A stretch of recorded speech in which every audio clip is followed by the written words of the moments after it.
नमस्कार, मैं हूं श्वेता सिंह। हाल के समय में भारत ने समय समय पर पीओके वाले हिस्से को वापस भारत में मिलाने की प्रतिबद्धता दोहराई है और इन दिनों भारत ने पीओके को लेकर जो आक्रामक रुख अख्तियार कर रखा है, उससे पाकिस्तान में हड़कंप मचा हुआ है। पिछले कुछ दिनों से सोशल मीडिया पर पाकिस्तान की ओर से कुछ ऐसी खबरें शेयर की जा रही थी कि भारतीय सेना पीओके के गांवों में घुस चुकी है। हालांकि भारत ने इन खबरों पर चुप्पी रखी, लेकिन पाकिस्तान इस खौफ के साथ जी रहा है कि पीओके बचाएं तो कैसे बचाएं, क्योंकि भारत तो अब पीओके से अपना दावा छोड़ने से रहा।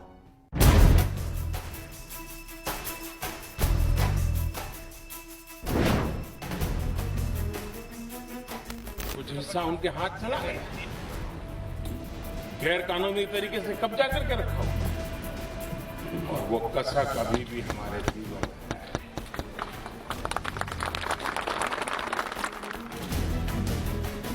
क्या वो घड़ी आ चुकी है जब प्रधानमंत्री मोदी की दशकों पुरानी कसक मिट जाएगी? This war is not ending. The war on terror is something which is going to continue. We'll have to live with it until we understand and get to the roots of it. इसलिए aggressive हूँ कि Jammu and Kashmir के पीएको को आप भारत का हिस्सा नहीं मानते हो क्या? एग्रेसिव ना हो, जान दे देंगे इसके लिए। क्या बात कर रहे हो आप? एग्रेसिव होने की क्या बात कर रहे हो? या वो समय आ गया है जब गृह मंत्री का संकल्प पूरा हो जाएगा?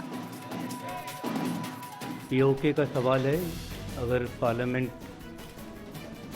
ये चाहता है कि वो इलाका भी कभी हमारा हो और इस किस्म के अगर कोई आदेश हमें मिलते हैं तो ज़रूर उसके ऊपर कार्रवाई की जाएगी। मजहब की राजनीति पर भारत के दो टुकड़े इन्होंने कराए, भारत और पाकिस्तान बन गया। लेकिन उसके बाद आपने देखा कि 71 में फिर से उस पाकिस्तान जो मजहब के आधार पर बना था, उसके दो टुकड़े हो गए और ऐसी ही राजनीति का सिलसिला चलता रहा। पाकिस्तान में बहनों भाइयों, इस पाकिस्तान को खंड खंड होने से भी दुनिया की कोई ताकत रोक नहीं सकती है। क्या वो वक्त आ गया है जब रक्षा मंत्री की भविष्यवाणी सच हो जाएगी? अब तो पाकिस्तान को इस बात के लारे पड़ रहे हैं कि पाक अधिकृत कश्मीर कब भारत के अंदर चला जाएगा और कब फिर से पाकिस्तान का फिर से विभाजन हो जाएगा। अब वो इस बात की चिंता कर रहा है। क्या अब किसी भी दिन भारत पाकिस्तान रिश्तों का इतिहास ही नहीं, भूगोल भी बदल जाएगा?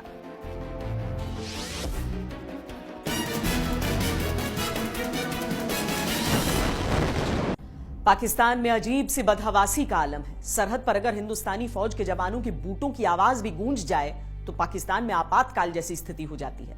हुक्मरान, सेना और खुफिया एजेंसियां पाकिस्तानी नक्शे को चिंता भाव से देखने लगती हैं कि कहीं से कुछ घट तो नहीं रहा।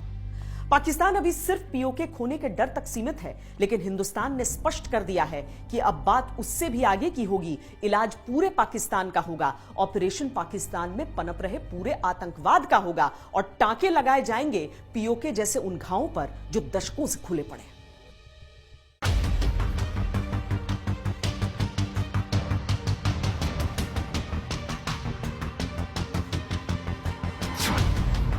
बस एक आदेश और पीओके हमारा। पीओके का सवाल है, अगर पार्लियामेंट ये चाहता है कि वो इलाका भी कभी हमारा हो और इस किस्म के अगर कोई आदेश हमें मिलते हैं तो ज़रूर उसके ऊपर कार्रवाई की जाएगी। सरकार से मिलेगा हरी झंडी का इशारा। ये तो उनका काम वो कर रहे हैं, इनका जज्बा जो है वही उनका लक्ष्य है, उन्होंने वो तो तैयार है। बहुत खुशी है, जब सरकार के बारे में सही वक्त आएगा तभी उसका जवाब हम देंगे। कोई नहीं जानता पाकिस्तान अब क्या अंजाम होगा तुम्हारा।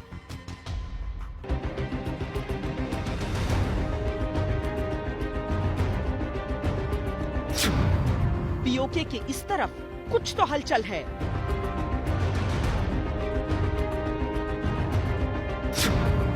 पीओके की उस तरफ भी जबरदस्त हलचल है।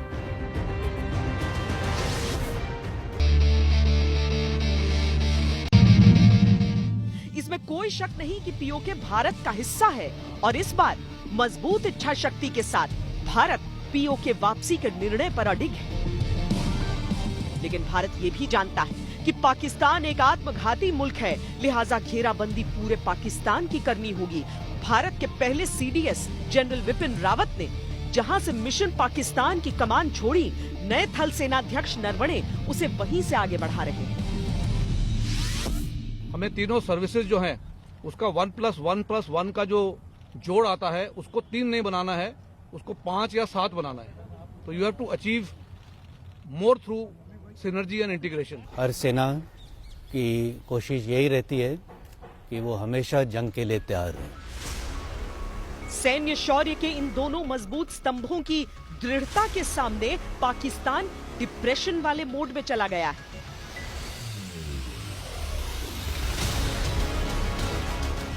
पांच अगस्त 2019 ये वो तारीख थी जब हिंदुस्तान ने जम्मू कश्मीर से धारा 370 हटाई और यही वो तारीख है जिसके बाद पाकिस्तान चैन से एक भी रात सो नहीं पाया। पाकिस्तान ने कश्मीर की झल्लाहट में भारत को घेरने की तमाम नाकाम कोशिशें की, लेकिन भारत ने आगे बढ़कर पीओके पर दावा ठोककर उसके होश फाख्ता कर दिए।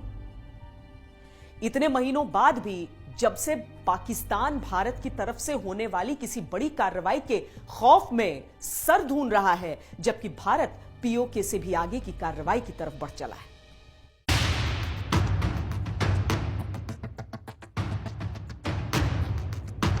आइए अब आपको लिए चलते हैं पाकिस्तान की गलियों में, जहां हर तरफ बस हिंदुस्तान और हिंदुस्तान के मिशन पाकिस्तान और पीओके वाले संकल्प को लेकर चर्चा है, सदमा है, डर है। डर को दूर करने के लिए पाकिस्तानी फौज का सिपहसालार दर दर भटककर सेना के लिए समर्थन की भीख मांगता घूम रहा है। उससे भी दिल नहीं भर रहा तो सोशल मीडिया पर अपनी खींच निकाल रहा है। एलओसी के पास सैन्य कार्रवाई करने संबंधी भारतीय सेना प्रमुख ने जो बयान दिया है, ऐसे बयान नागरिकों के लिए नियमित रूप से दिए जाते रहे हैं ताकि आंतरिक उथल-पुथल से ध्यान बटाया जा सके। पाकिस्तानी सुरक्षा बल भारत के किसी भी आक्रमण का जवाब देने के लिए पूरी तरह से तैयार है। पाकिस्तानी विदेश मंत्री पाकिस्तान को रोज ऑल इज वेल का झूठा दिलासा दे रहे हैं। इंडिया के और पाकिस्तान के वजीर आजम इमरान खान पीओके का नाम बदलकर खुद को और पूरे पाकिस्तान को यह तसल्ली देने की नाकाम कोशिश कर रहे हैं कि पीओके वो जाने नहीं देंगे। लेकिन सच्चाई ये है कि डर उन्हें पूरे पाकिस्तान के मटियामेट होने का सताने लगा है। ये ठीक है कि अभी भारत ने पाकिस्तान को अपना रौद्र रूप दिखाया नहीं है, लेकिन ये भी ठीक है कि आत्मघाती तबीयत वाले पाकिस्तान से निपटने की तैयारी भारत ने युद्ध स्तर से भी आगे जाकर करना शुरू कर दिया है, फिर वो लड़ाई कूटनीतिक हो या रणनीतिक। We are glad that it was pointed out by many friends that bilateral mechanisms are available to raise and address issues that Pakistan may have in its ties with India.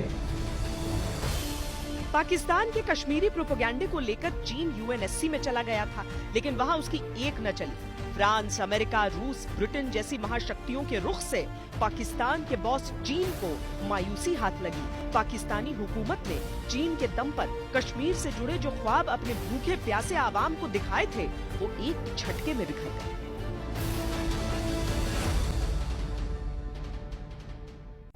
ये तय है कि कश्मीर पर पाकिस्तान चाहे कितनी भी कोशिशें कर ले, कितने भी लंबे समय तक कर ले और कहीं तक कर ले, लेकिन उसके मुकद्दर में नाकामयाबी ही लिखी है।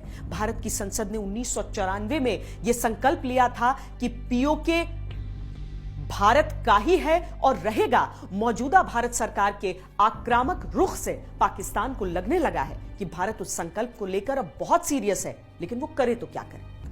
ऐसा नहीं है कि भारत पाकिस्तान को खुलेआम सिर्फ भावनाओं के आधार पर ललकार रहा है। अगर भारत ने पाकिस्तान का खून सुखा रखा है तो उसके पीछे पहले मजबूत तैयारियां और रणनीतिक किलेबंदियां हैं। भारत के खिलाफ जितने मोर्चे पाकिस्तान अपने मन में सोच सकता है, उन सभी पर भारत ने अपनी सतर्कता का झंडा गाड़ रखा है। पाकिस्तान को तो सपनों में भी सरहद की फेंसिंग काट कर आगे बढ़ती भारतीय सेना नजर आती है। वैसे पाकिस्तान के लिए बुरी खबर यह भी है कि उसका खूनी मुखौटा दुनिया को अब और बरगला नहीं सकता। Absolutely clear that terrorist groups are operating from within Pakistan.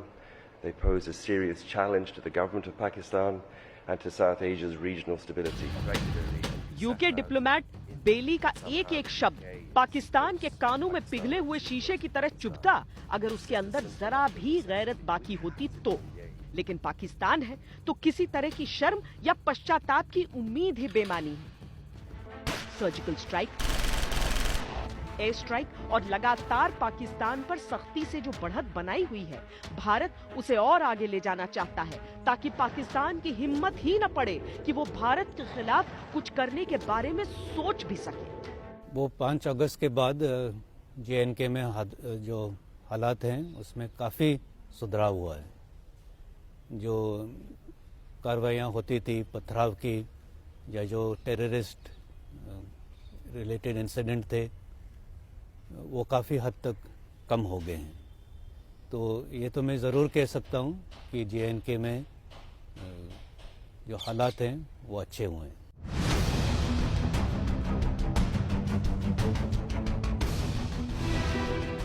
Howdy Modi. देश से बाहर अगर भारत की कूटनीति पाकिस्तान को धूल चटा रही है, तो देश के अंदर भारत ने रणनीति के हिसाब से पूरी तैयारी कर रखी है। राष्ट्रीय राइफल्स के डीजी का मुख्यालय अभी तक दिल्ली में होता था, लेकिन अब उसे नॉर्दर्न कमांड में शिफ्ट कर दिया गया है। अब मेजर जनरल रैंक के अधिकारी की देखरेख में यह काम किया करेगा। राष्ट्रीय राइफल्स को आतंकवादियों का काल माना जाता है। अब जबकि उन्हें सीधे ऑपरेशन क्षेत्र से कमांड मिलेगी तो वो और भी असरकारी साबित होंगे। इस लिहाज से भारत ने खुद को पाकिस्तान प्रायोजित आतंकवाद और POK की महत्वपूर्ण लड़ाई की स्थिति में और मजबूत कर दिया है। अगर रणनीति के हिसाब से और देखा जाए तो हिंदुस्तान ने मिलिट्री इंटेलिजेंस, ऑपरेशंस और इंफॉर्मेशन वॉरफेयर के मद्देनजर डिप्टी आर्मी चीफ स्ट्रैटेजी का एक नया पद तैयार किया है। पाकिस्तान ने जिस तरह साइबर वॉर के तौर पर भारत के खिलाफ कई मोर्चे खोल रखे हैं, उस स्थिति में भी नए डिप्टी आर्मी चीफ स्ट्रैटेजी की तैनाती पाकिस्तान के मंसूबों को नाकाम करेगी। उसे यह अच्छी तरह समझ में आ रहा है कि जिस स्तर पर भारत की तैयारी है वो एक दिन पूरे पाकिस्तान पर भारी पड़ सकती है। भारत ने कश्मीर पर दुनिया के किसी भी देश को दखल नहीं देने दिया और अंतर्राष्ट्रीय मंचों पर अपनी परिपक्वता कायम रखी। इस साल के अंत में भारत को SCO यानी शंघाई कोऑपरेशन ऑर्गेनाइजेशन की बैठक की मेजबानी करनी है। पाकिस्तान भी इसका सदस्य देश है और भारत ने कूटनीतिक मैच्योरिटी का परिचय देते हुए पाकिस्तान को भी निमंत्रण देने की बात कही है। यह पाकिस्तान के लिए बहुत पेचीदा स्थिति होगी क्योंकि 370 के हटने के बाद एक तो उसने बचकाने कदम उठाए, दूसरा आतंक को लेकर भारत का कड़ा स्टैंड कायम है। आतंक पर अंतिम प्रहार के लिए CDS जनरल विपिन रावत के पास ब्लूप्रिंट तैयार है। War on terror is something which is going to continue. We'll have to live with it until we understand and get to the roots of terror. और दुनिया जानती है कि आतंकवाद की असली जड़ कहां है। Well, I think to your point, if they can target Qasem Soleimani, why can't they target a general that lives in Rawalpindi? The ISI has been, and again in this book, in this chapter, this senior US official confirms that how active they were in terms of their support of the Taliban. Listen, you cannot have a peace deal until the sanctuaries exist in those countries. I want to remember that by the last count in 2018, some 340 Indians lost their lives to terrorists, and that is unconscionable. And the UK knows the suffering that a nation can bear when it loses its people to terrorist action. So I just want to record that and to record our sympathy and empathy with India today. To your point on Pakistan, and indeed I think I know where the general is going, it is absolutely clear that terrorist groups are operating from within Pakistan. अब वो दिन दूर नहीं जब दुनिया देखेगी पाकिस्तानी आतंक का end game. K9 Vajra track self propelled gun को नजदीक से देखा और इसके बारे में जाना, समझा। यकीन मानिए साथियों, उसमें मुझे एक मजबूत गन से कहीं अधिक मजबूत और आत्मनिर्भर भारत नजर आया है। बर्बादी की दस्तक शायद पाकिस्तान को भी बखूबी सुनाई देने लगी है, वरना और क्या बात है कि पाकिस्तानी पार्लियामेंट से लेकर यूनाइटेड नेशंस के बीच खड़े होकर परमाणु जंग की धमकी देने वाले इमरान खान अमन के कबूतर उड़ाने की कस्में खाते नजर आ रहे हैं। वैसे इन दिनों पाकिस्तान के पाव भर वजन के परमाणु बम से हमला करने की धमकी देने वाले मस्खरे पाकिस्तानी मंत्री खामोश हैं। लिहाजा कॉमेडी का जिम्मा पाकिस्तान के एक और मंत्री ने संभाल लिया है। पाकिस्तान के लिए बड़ी समस्या ये भी है कि उसकी सेना के प्रवक्ता ही माखौल का कारण बनते रहे। मजबूरन उसे इसी हफ्ते आसिफ गफूर को पद से हटाना पड़ा क्योंकि उसका एजेंडा चल नहीं पा रहा था। हिंदुस्तान सीरियस है और पाकिस्तान के फूहड़पन वाले चेहरे के पीछे छिपी मक्कारी वाले चेहरे पर पूरी तरह नजर गड़ाए हुए है। मैं एक छोटा सा शब्द इस्तेमाल करूंगा, कुत्ते की दुम होती है, वो सदा टेढ़ी रहती है। पाकिस्तान की अपनी आदतें हैं और उसका एक बहुत बड़ा कारण है। कारण ये है कि पाकिस्तान में कुछ सामरिक रूप से जो महत्वपूर्ण लोग हैं वो ये कहा करते हैं कि देशों के पास सेना होती है। पाकिस्तान के केस में ये कहा जाता है कि सेना के पास एक देश है। बार बार पीठ में खंजर, सरहदी समझौतों पर रोज का तमाशा और जंग की रट। ऐसी पाकिस्तानी फितरत ने हिंदुस्तान को सतर्क और सशक्त राष्ट्र बनाया है। जिस तरह चीन के कंधों पर बैठकर अक्सर पाकिस्तान भारत को परेशान करने की कोशिशें किया करता था, उसने सुरक्षा के लिहाज से भारत को और सजग करने का काम किया। भारत जब भी बोलता है पाकिस्तान सहम जाता है, उसे पाकिस्तान टुकड़ों में बटा दिखने लगता है। Illegal territory which has been occupied by Pakistan, illegally occupied by Pakistan, is not controlled by the Pakistani establishment. It is controlled by terrorists. POK is actually a terrorist-controlled country or a terrorist-controlled part of Pakistan. General Rawat Hindustan के पहले chief of defence staff हैं। वो पिछले साल दिसंबर में retire होकर सैन्य इतिहास की गौरव गाथाओं में दर्ज हो गए होते, लेकिन वो अब भी ड्यूटी पर हैं क्योंकि अभी मिशन POK बाकी है। कश्मीर में आतंक का हिसाब बाकी है। मिशन पाकिस्तान की निर्णायक जंग अभी बाकी है। ये वो लोग हैं जो अशांति चाहते हैं, आतंक के समर्थक हैं, आतंक को पालते पोसते हैं। उनकी पहचान सिर्फ आप नहीं, पूरी दुनिया अच्छी तरह जानती है। कभी चीन की प्रत्यक्ष चुनौतियां तो कभी चीन की चप्पलें अपने सर पर उठाए घूमते पाकिस्तान की गुस्ताखियों को देखते हुए भारत को कई मोर्चों पर एक साथ खुद को मजबूत करने की जरूरत थी। हिंदुस्तान के सामरिक दुनिया की गति में ये CDS एक बहुत अहम और रिफॉर्म करने का जो हमारा सपना है, उसके लिए बल देने वाला काम है। CDS जनरल रावत एक साथ कई मोर्चों पर जंग जैसे हालात से निपटने के लिए जरूरी स्थिति की जरूरत है। बतौर army chief general Bipin Rawat ने पाकिस्तानी आतंक को हमेशा 2 फीट जमीन के अंदर गाड़े रखा, जिसकी वजह से वो पाकिस्तान की आंख की किरकिरी बने रहे।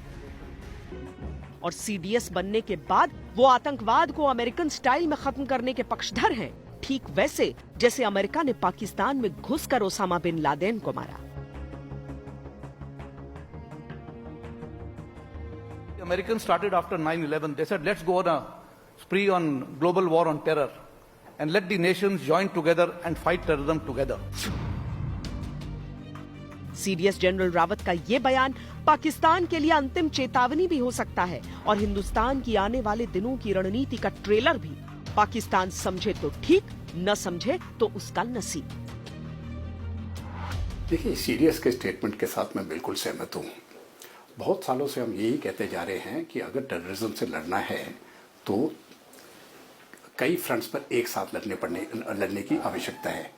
एक तो डिप्लोमेटिकली और पॉलिटिकली लड़ना बहुत ज़रूरी है। देखिए, बिपिन रावत ने जो बयान दिया वो आतंकवाद के खिलाफ था, बिल्कुल सही था। उन्होंने पाकिस्तान का नाम तो नहीं लिया था, लेकिन शक भी कोई नहीं छोड़ा था। और उन्होंने कहा था कि दुनिया सामूहिक तौर पर उन देशों के खिलाफ कार्रवाई करे जो आतंकवाद को पैदा करते हैं या उनका पालन पोषण करते हैं। उन्होंने ये भी कहा था कि अमेरिका की तरह सारे देशों को कार्रवाई करनी चाहिए। सीडीएस बनने से पहले जनरल रावत ने कश्मीर समेत देश की आंतरिक सुरक्षा को लेकर जो लक्ष्मण रेखा खींची, उससे पाकिस्तान प्रायोजित आतंकवाद की रीढ़ की हड्डी टूट गई। और जिस तरह जनरल रावत के नेतृत्व में भारतीय सेना ने पाकिस्तानी दुस्साहसों का जवाब दिया, उसने पाकिस्तान को घुटनों पर ला दिया। अब जब वो सीडीएस है तो पाकिस्तान का घबराना लाजमी है, क्योंकि अब वो सेना की तीनों कमानों के बॉस हैं।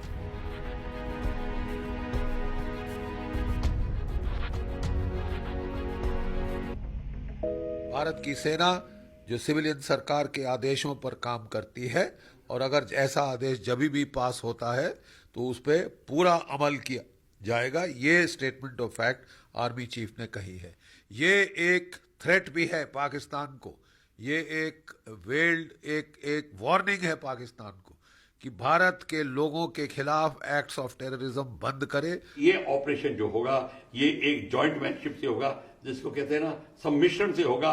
भारत की आर्मी और भारत की एयरफोर्स का दोनों के एफर्ट का सम्मिश्रण होगा, और जिसको कहते हैं इस सम्मिश्रण से जो रिजल्ट हासिल होता है वो बहुत ही तीव्र गति से होता है और क्विकली और एफिशिएंटली होता है। ले देकर पाकिस्तान के पास एक घिसी पिटी जनरल बाजवा की कैसेट है, जिसे वो बार बार बजाता रहता है। इमरान ने बाजवा के एक्सटेंशन को लेकर कोर्ट में लड़ाई लड़ी, तब भी काम नहीं बना तो पाकिस्तान के सैन्य संविधान में बदलाव करके बाजवा का एक्सटेंशन 3 साल के लिए सुनिश्चित कर लिया। लेकिन यहाँ बाजवा और इमरान को ये याद रखना बहुत जरूरी है कि उनके सामने सीडीएस जनरल रावत भी पूरे 3 साल तक चट्टान बनकर अड़े खड़े हैं। इस सब के बीच भारत ने कूटनीति का दांव भी खेल दिया। एससीओ की इसी साल होने वाली बैठक में पाकिस्तान को लेकर रुख स्पष्ट करके इस साल जब शंघाई कोऑपरेशन ऑर्गेनाइजेशन की भारत में बैठक होगी तो भारत को पाकिस्तान के प्रतिनिधि के भारत आने पर कोई गुरेज नहीं। It is now a public knowledge that India will be hosting the SCO Council of Heads of Government meeting later this year. The meeting is held annually at the Prime Minister's level, and it discusses the SCO's program of multilateral economic and trade cooperation. As per the established practice and procedure within SCO, all 8 members of SCO, as well as 4 observer states and other international dialogue partners, will be invited. Bharat में इस बात को लेकर अभी राजनीति चल रही है, लेकिन विशेषज्ञ इस घटनाक्रम को महत्वपूर्ण मान रहे हैं। पाकिस्तान बहुत पुरानी बीमारी है और बहुत पुरानी बीमारी का इलाज भी लंबे समय तक चलता है। तरह तरह के ऑपरेशंस की जरूरत पड़ती है। सर्जिकल स्ट्राइक और एयर स्ट्राइक के बाद हिंदुस्तान ने तैयारी कर ली है इस बार ऐसी स्ट्राइक की जिसका खामियाजा पूरे पाकिस्तान को भुगतना पड़ सकता है। ये इंडस वाटर ट्रीटी जो है, जिसमें हिंदुस्तान के हक का पानी है जो पाकिस्तान में बह जाता है, अब वो बूंद बूंद पानी रोक करके मैं पंजाब के, जम्मू कश्मीर के, हिंदुस्तान के किसानों के लिए वो पानी लाने के लिए प्रदर्शन कर।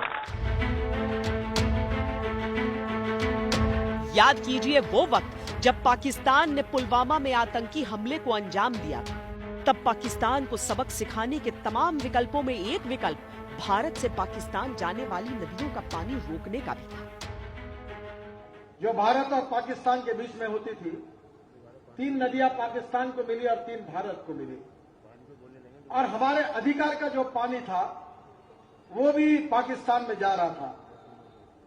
तो हमने निर्णय किया, कैबिनेट में अप्रूवल दिया, हम 3 प्रोजेक्ट बना रहे हैं कि जो अधिकार का पानी है उसको रोककर तो पंजाब, हरियाणा, उत्तर प्रदेश और राजस्थान को देने का काम हम करने जा रहे हैं।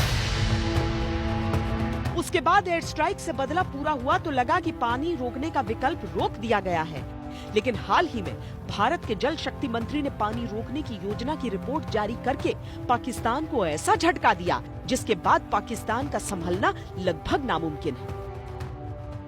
भारत से पाकिस्तान जाने वाली नदियों के पानी को रोकने का काम अंतिम दौर में पहुंच चुका है। कई फिजिकल टेक्निकल रिपोर्ट्स आ चुकी हैं। जम्मू कश्मीर प्रशासन से इसकी सहमति भी मिल चुकी है। आने वाले दिनों में हम नया इतिहास रचेंगे। 1960 में भारत पाकिस्तान के बीच सिंधु जल समझौता हुआ था, जिसके तहत पानी का बंटवारा हुआ था। भारत ने सद्भाव के चलते अपने हिस्से के पानी का भी एक बड़ा हिस्सा पाकिस्तान के लिए छोड़ दिया, जिसके चलते भारत जम्मू कश्मीर की कई नदियों पर बांध या बिजली परियोजनाएं नहीं शुरू कर सकता था।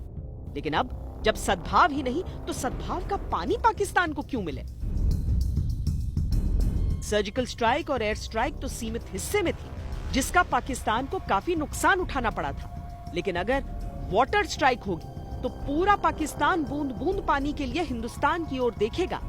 जंग की धमकियां और जंगों का कर्ज पाकिस्तान ने 70 साल भारत पर चढ़ाया। अब जब भारत एक एक करके वो कर्ज उतार रहा है तो बौखला रहा है पाकिस्तान। पाकिस्तान को अपने अस्तित्व पर एक बड़ा सा प्रश्न चिन्ह नजर आ रहा है, लेकिन अगर उसे भारत के कोप से बचना है तो अपनी चाल सुधारनी होगी।